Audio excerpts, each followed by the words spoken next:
Alamin ang latest weather update ngayon dito sa Sir Aris Official Weather News Today.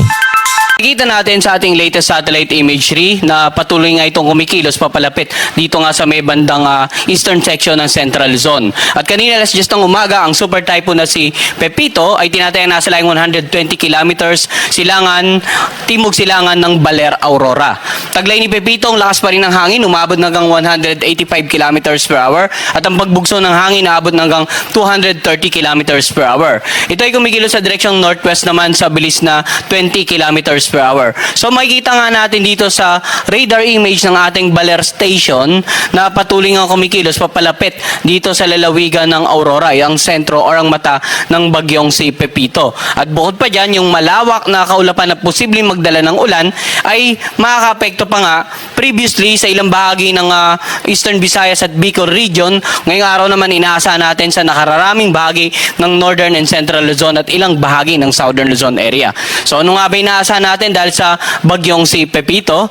Unahin po natin yung mga wind signal na nakataas sa mga oras na ito. Mayroon pa rin tayong tropical cyclone wind signal number 5 dito nga sa may bandang eastern section ng Pulilo Island. Yun ang naka-highlight po ng purple. Samantala, tropical cyclone wind signal number 4 naman sa naka-highlight ng red sa lalawigan ng Aurora, Quirino, Nueva Vizcaya, dito sa may bandang southern portion ng Ifugao, southern portion ng Benguet, southern portion ng La Union, eastern portion ng Pangasinan, dito sa eastern portion ng Nueva Ecija, dito sa northern portion ng Quezon, kasama nga yung natitirang bahagi ng Pulilo Island at sa may bandang Calaguas Island. Tropical cyclone wind signal number 3 naman ang nakataas sa mga lugar na naka-highlight ng orange. Ito nga yung southern portion ng Isabela, ang natitirang bahagi ng Ifugao, dito rin sa Mountain Province, southern portion ng Abra, sa Ilocos Sur, sa natitirang bahagi ng Benguet, natitirang bahagi ng La Union, natitirang bahagi ng Pangasinan, dito sa northern portion ng Zambales area. Wind signal number 3 rin po ang nakataas dito sa lalawigan ng Tarlac, natitirang bahagi ng Nueva Ecija, northern portion ng Pampanga, sa northern portion ng Bulacan, northern portion ng Rizal, eastern portion ng Laguna. Wind signal number 3 rin sa central at eastern portion ng Quezon at sa western portion ng Camarines Norte. Samantala, wind signal number 2 sa naka-highlight po ng yellow, ito nga ay natitirang bahagi ng Isabela, southwestern portion ng mainland Cagayan, sa Kalinga, southern portion ng Apayao, sa natitirang bahagi ng Abra, ganun din sa may bandang Ilocos Norte, natitirang bahagi ng Zambales, sa buong Bataan, natitirang bahagi ng Pampanga, natitirang bahagi ng Bulacan, dito sa Metro Manila, wind signal number 2 rin. Samantala, sa natitirang bahagi rin ng Rizal, Cavite, sa natitirang bahagi ng Laguna, sa natitirang bahagi ng Quezon, natitirang bahagi ng Camarines Norte, sa buong Camarines Sur at sa western portion ng Catanduanes, mayroon din po tayong wind signal number 2. Ang naka-highlight naman ng light blue, yan naman po yung mga lugar na may wind signal number 1. So, dito sa natitirang bahagi ng mainland Cagayan, natitirang bahagi ng Apayao, sa lalawigan ng Batangas, sa northern portion ng Occidental Mindoro, kasama nga ang Lubang Island, northern portion ng Oriental Mindoro, sa northern portion ng Romblon, sa lalawigan ng Marinduque, sa northern portion ng Masbate, kasama nga ang Burias at Ticao Island, sa Albay, sa Sorsogon, at sa natitirang bahagi ng Catanduanes. So ano nga ba inaasahan natin na lakas ng hangin doon sa mga lugar na may wind signals number 5, 4, 3, 2, yung malalakas na hangin pwedeng makasira ng mga bahay na gawa sa light materials, sa mga lumang kahoy, pwede rin makapagpatumba ng mga poste ng kuryente, ng mga billboards na hindi pa nakatiklop yung pinakang actual na tarp, pwede rin makapagpatumba ng nakararaming uri ng pananim. So basically, ang wind signal po ay patungkol sa lakas ng hangin na pwede nyong maranasan sa inyong lugar. At habang papalapit yung bagyo, umiikli na yung lead time natin. Sa mga lugar na may wind signals number 5 and 4, less than 12 hours na lamang ang palugit natin. Sa lugar na may number 3 naman is 18 hours. Lugar na may number 2, less than 24 hours. At sa lugar na may wind signal number 1, less than 36 hours na lamang. Sapagkat papalapit na po sa landmass natin yung bagyong si Pepito. Samantala, ano naman inaasahan nating pagkilos ng bagyo, no? Makikita natin alas 8 ng umaga, nandito nga siya sa karagatan sa silangang bahagi ng Quezon area. Adjacent sa silangang bahagi ng Quezon area. At mamayang gabi, inaasahan natin na posibleng nandito na siya sa may bandang nakalagpas na ng landmass ng Central Luzon via the La Union area. So, ang inaasahan po nating susunod na landfall ngayong araw ay dito sa lalawigan ng Aurora.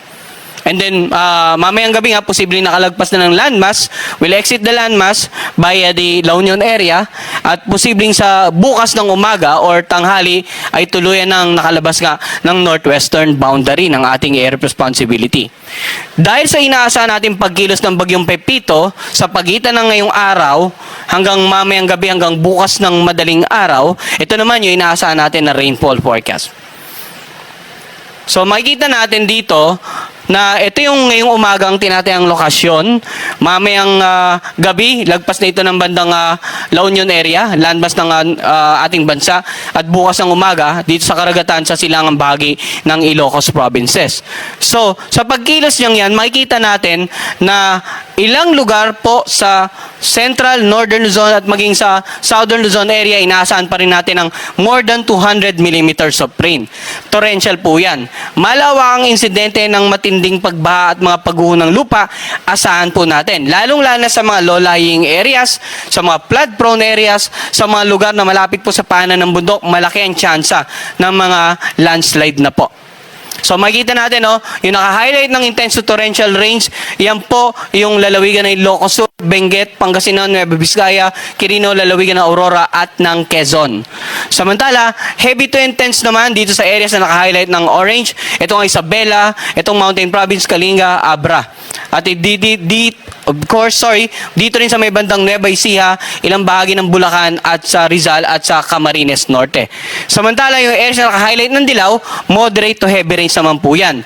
Camarines Sur, Catanduanes, Laguna, Bataan, Pampanga, Zambales, Tarlac.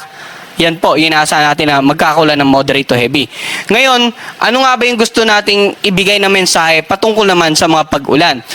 Nitong mga nagdaang linggo, may mga bagyo nakapekto sa ilang bahagi ng Northern, Central, and Southern Luzon. Maaaring kahit moderate to heavy pa lamang ay magdulot na po ng mga pagbasa sa inyong lugar. Kaya hopefully sa mga oras na itong pinapanood nyo itong live forecast natin ay secured na po kayo, nasa designated evacuation centers or nasa mas higher grounds na po sila, lalong-lalo yung mga kababayan natin dito nga sa mga low-lying areas at malapit sa gilid ng bundok at sa mga coastal areas para makaiwas muna tayo sa mga peligro ng mga pagbaha na dulot ng ulan na dala ng bagyong si Pepito. Samantala, yung malakas na hangin at lalo na yung paparating na bagyong si Pepito ay pwede namang magdulot ng storm surge. Dito nga sa lalawigan ng Aurora, Camarines Norte, Pangasinan at Quezon ng more than 3 meters. Yung naka-highlight ng red po yan po yung mga lugar or coastal areas na pwedeng makaranas ng storm surge na around more than 3 meters. Binanggit po natin.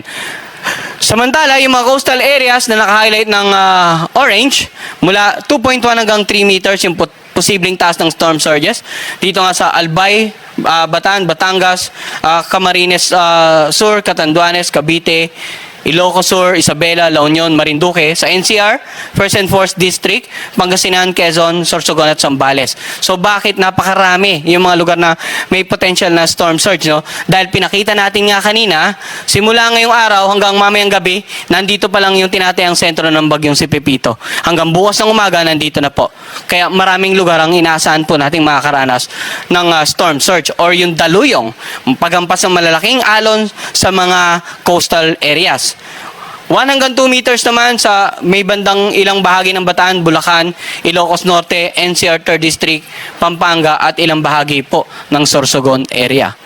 So kapag may mga ganyan tayong projected na taas ng mga storm surges, ito naman yung mga potential na lugar or mag-inundate or yung magkakaroon ng mga pagbaha base sa projected na storm surge height sa inyong lugar. So punta po tayo dito sa may bandang area ng Aurora. This is for guidance only, no? Maaaring yung maging actual ay magkaroon pa ng pagbabago. So makikita natin dito nga sa eastern coast ng Aurora, malaki ang tsansa ng mga storm surges base sa pinalabas ng Pag-asa at sa projection natin yung inundation o kung gaano kalayo mula sa coastal area papunta sa inner part ng coastal areas yung posibleng abutin ng mga storm surges.